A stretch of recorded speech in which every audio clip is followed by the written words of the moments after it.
Welcome to the ration breakaway. Catch the sun and seize the day. Push the limit, feel the heat. Listen to the rhythmic beat. Keep on moving, never slow. Where the yellow jersey goes. The Toro is calling out your name. This is the ration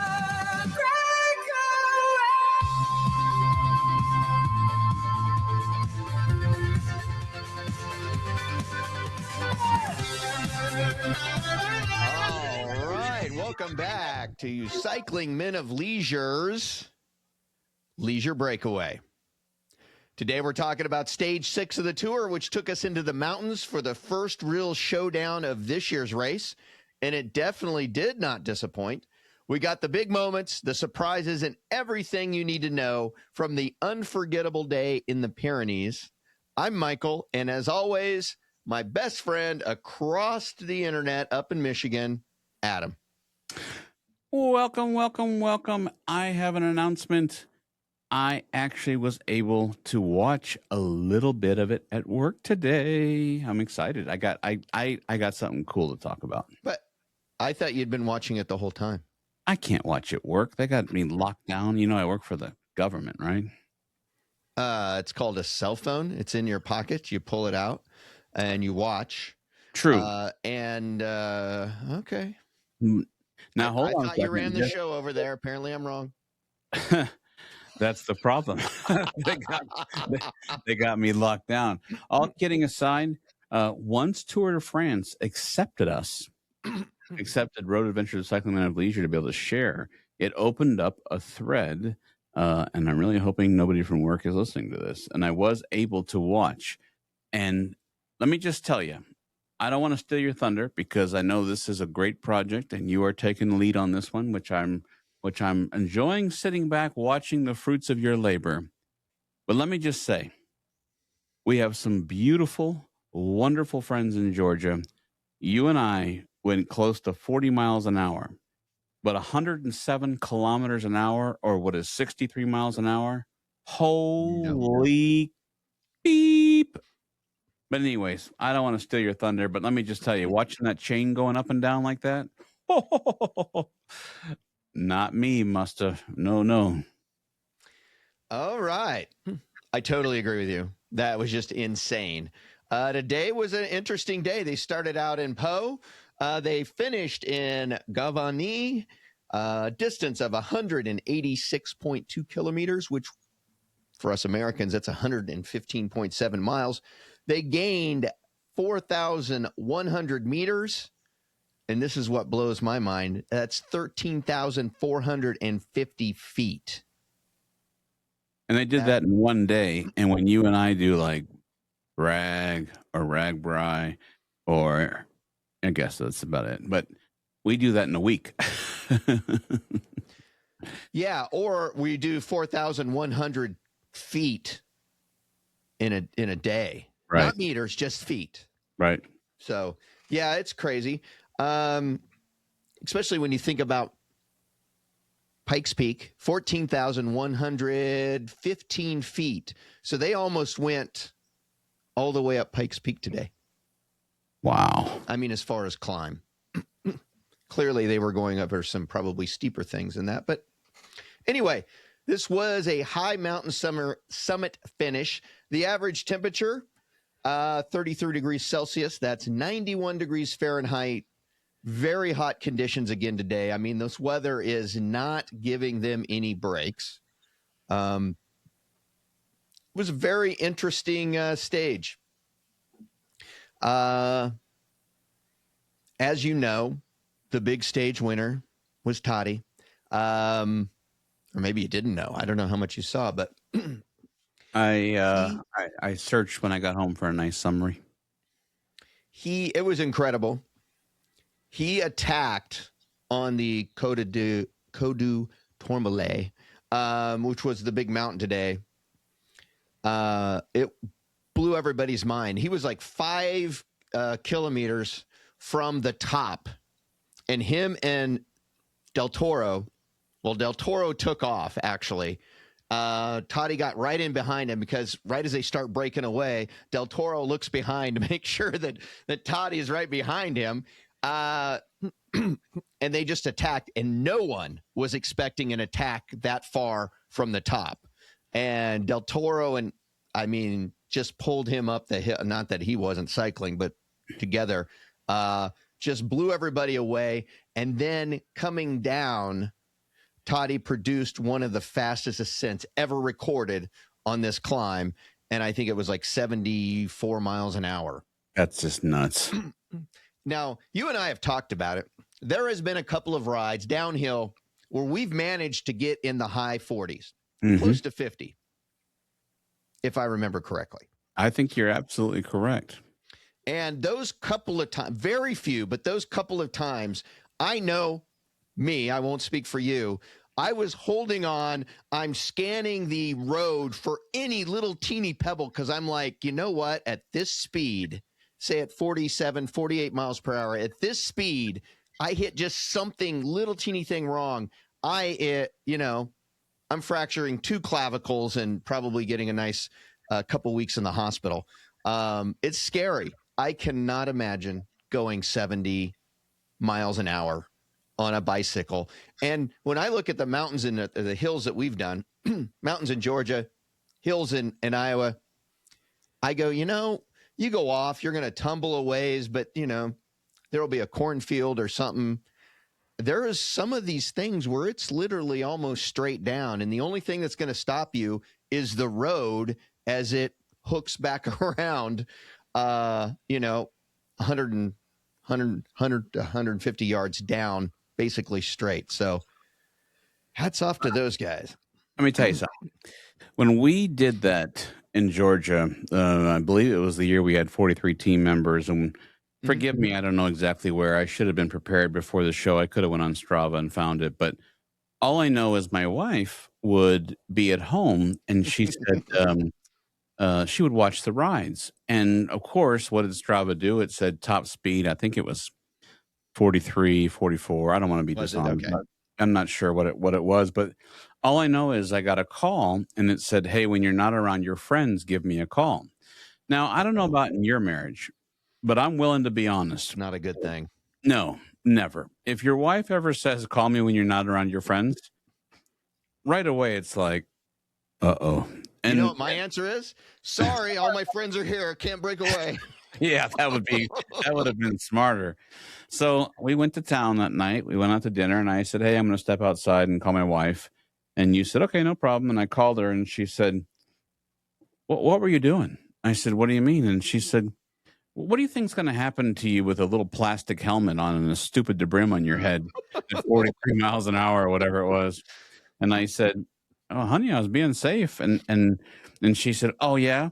And what about a blowout? I didn't want to tell her, but that's what I was thinking the whole way down. Please don't blow out. Please don't blow up. Anyways, watching that today, what happened was you've been in my office before. I have double monitors, and then I have a third one on my right. And so my employees wouldn't come in and be like, the guy's only sitting there watching bike racing.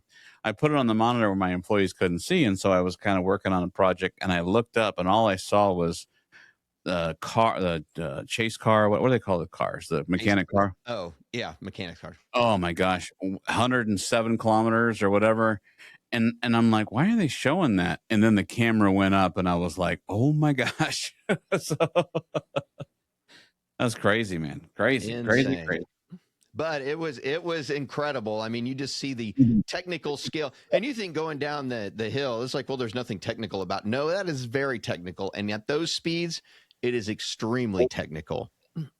Yeah, that's fantastic job. But UAE Team Emirates basically controlled the race before Toddy launched his just basic blowout decisive move. Vingegaard rode a strong race, but man, let me tell you, he just could not keep up. But this stage really created the first major time gaps among the overall contenders and kind of reshaped the general classification. I do have the saddest news of the day. The winner of yesterday's stage, Torstein Treen, won the stage yesterday, was going down the mountain today, and he had a rider in front of him, and it was actually on his own team, and they touched wheels. He went down, and he is now out of the race. He did not pass the concussion protocols, and even if he would have, he had several cracked ribs, so he had to leave the tour. And that's really sad, because after yesterday's ride, they were talking some really, really big things about him and some potential, and then to get taken out of just something as minor as touching, a teammate's wheels is horrible. The good news is he goes home a stage winner, so there's something that I'll never be able to say. Well, you can say it all you want. I don't care. It's not true, but you can say it all you want. Anyway, the jerseys wrap up as follows. Yellow, Toddy is up in the yellow. Green goes to Patterson. The KOM also goes to Toddy, but Toddy will be wearing his yellow jersey tomorrow. So I'm going to guess that Jonas Vingegaard will be wearing the polka dot jersey, and then the white, obviously, Del Toro with his breakaway with his team captain will be wearing white tomorrow. So Tadej Pogačar is the big winner today, and pretty much everything everybody is talking about. So overall, the lead team is Lidl Trek. They are the ones that are on top. And tomorrow looks like it will be another interesting ride. 175 miles or kilometers, excuse me. Only going to be going up about 1,000 meters. So the profile is going to be relatively flat. So it's going to be more of a sprinter's day tomorrow. So we'll see. So what do you got for us? Our good teammate, one of the original cycling women of leisure, and our friend Mandy, she reached out to me this morning, and she sent me some pictures. And she, in July 20th in 2022, was able to see Quinn Simmons ride by, and she was holding an American flag up by the Pyrenees, and he looked over and gave him a nod. And she's got some very close pictures. Wow. She said it was a great stage to be there for. And Toddy and Jonas battled it out on the climb. And she was in Paris for the final stage as well, and for the first stage of the women's tour as they started, the women and the men finished.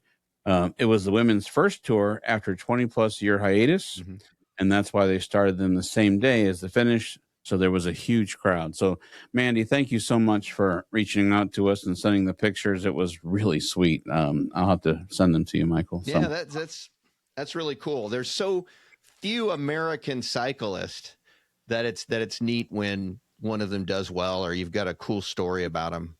We're just not a big cycling country, not like Europe and all of those places over there. But you never know. That could change. And I made a promise to you that I would look up your nationalities. And while we're recording here, I have sent you 2 pictures that Mandy shared with me. But you asked for, don't look, nationalities. So I have the original start of 184 riders. I have the breakdown of country, the percentage. And would you like to give us a guess of the number 1 country who produced the most riders for the 2026 Tour de France? Okay. Now, just to caveat that, you have not told me any information. I have not done any research. I have not. Or you have not. I don't think you have. You've taken these results and buried them in your back in a sealed jar in your backyard. Well, I printed them off about 14 minutes ago, and I've spent seconds. the old Carson thing where you do the great whatever the guy's name was, Houdini or whatever. All right, I am going to guess. My first guess will be, not like I've got multiple guesses, but I think I've got to go with probably one of the Norwegian countries. It's either going to be France or the Netherlands. Final guess? Final guess. Or I could phone a friend. I got this buddy Adam that might know. Well, that's not fair. I've got the answers in front of me. Come on. All right. Yeah, that's final guess. Can you see now that I've moved my seat, the board? This one is and don't take my answers wrong, this one is an applause. And this one is a trombone. Go ahead and hit the trombone. Ladies and gentlemen, the country providing the most amount of riders to the 2026 Tour de France is Belgium. With I was going to say it was between Belgium and the Netherlands. I was like, yeah. But you were so close because Belgium was 31 riders at 16.8%. And in your defense, France was 30 riders at 16.3%. And then the Netherlands was next at 17%. Then we jumped down in Italy and Germany. Both have 12. Spain and Australia, have 11. And then we get into single digits. Norway 8, Denmark 7, Great Britain 7, United States 6, Colombia 5, Switzerland 4, Slovenia 3, Czech Republic 3, and then Austria, Ecuador, Latvia, New Zealand, and Poland 2 each, and then Mexico. Canada. Oh yeah, then we go on down 1 each. So 27 nations total. The sole Mexican is Del Toro. Del Toro? Yeah. And then there we go. So the top 3, give me the top 3 again. Yes, sir. Belgium, France, and Netherlands. Okay. I'm a little disappointed in, where's you told me like where Switzerland and Germany, you'd think the Swiss and Germany and those, you'd think that they would have big contingents. But okay. Well, sir, that is the homework for the night. We do have one more piece. Our good friend Wade Paul, I mentioned that he's been writing in a lot. And thank you, sir. He wanted to clarify something, but he also has something really funny, so I couldn't hold back. Okay. He said he understood so last time we talked about the points, and he said he understood that. He said, my question about the jerseys is, do they time every rider individually? Is every rider given a time throughout those climbing gates, or do they give the peloton the same speed?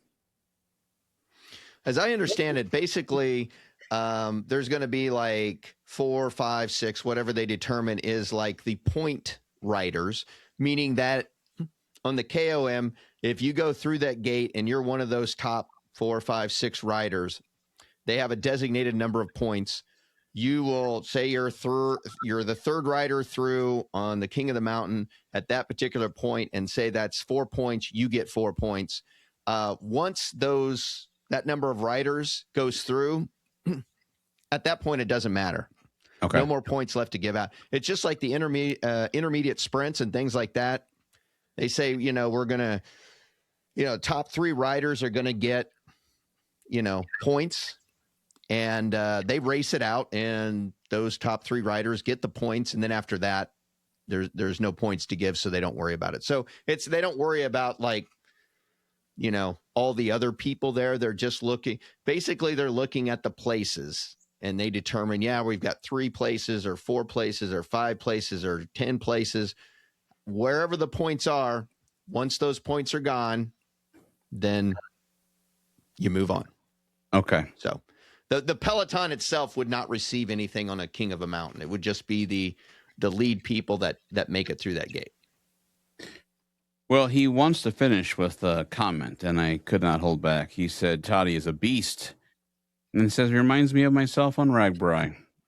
What Toddy is to climbing, I am to pie eating. Oh, hats off to you. Absolutely. But you're in Iowa. Come on. Well, listen, I might be a little bit selfish, but I hope he's in southern Iowa because the pie in southern Iowa is there is a difference. Yes, the sir. northern Iowa pie is not as good as a southern pie. And I've got reasons for it. I mean, I've got theories about that. But okay. We won't go into my Iowa pie theory on this episode, but maybe we'll touch on that later. So tell us about stage 7. We're trying to keep these a little bit shorter. So. Stage 7 is, like I said, pretty much a flat stage, 175 kilometers, and not any climb. So it'll be flat. You'll be going through a lot of, farm country and that type of stuff. So hopefully we'll maybe tomorrow get to see some cool field art, because it's always interesting. So we'll see. As always, thank you so much, sir, and we will look forward to seeing you tomorrow. Until tomorrow.